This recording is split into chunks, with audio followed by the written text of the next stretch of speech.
Merhaba çocuklar. Şimdi yine bir Özlek alışveriş merkezindeyiz. Size Barbie'leri, buradakileri göstermek istiyorum.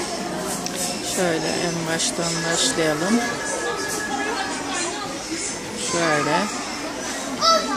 Çok güzel ürünler var. Evet, şöyle bebeğimiz var. Fiyatı şu. Bu da yeni çıkmış galiba. Daha önce görmemiştim.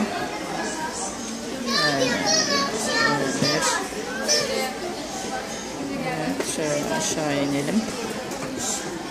Monster High ve Barbie'leri aynı reyona koydukları için onları da gösteriyorum. Şöyle Barbie kısmına geçelim.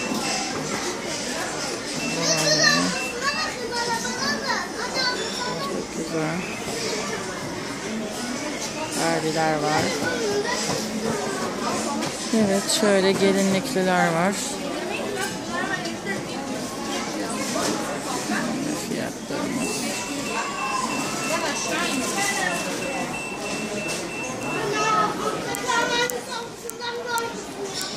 Şöyle biraz görüntüyü uzaklaştırayım da daha rahat hepsini görelim. Evet, şöyle fiyatlarımız.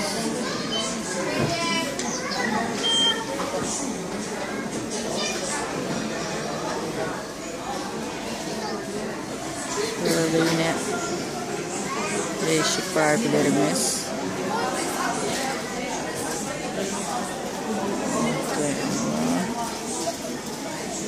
Burada da dişçi Barbie. Çok tatlı. Dişçi koltuğu var. Bu çok güzelmiş gerçekten. Fiyatı da gayet makul çünkü rahatlıkla çok güzel oynayacağımız malzemeler var içinde.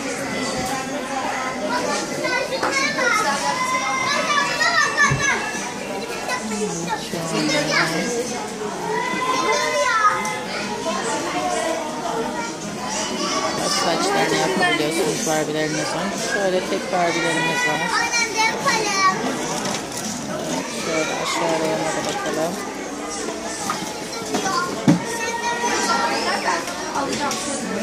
Barbie mutfakta var. Bu da çok güzelmiş gerçekten.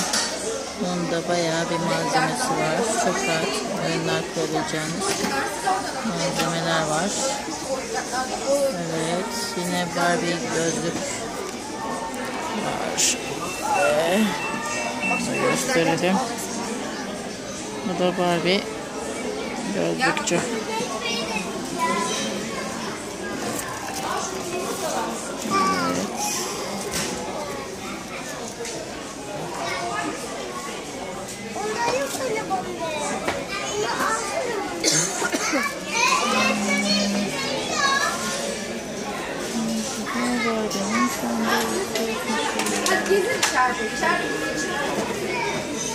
Evet, şöyle bir Barbie'nin eğlence evi sanırım da. Gayet güzel.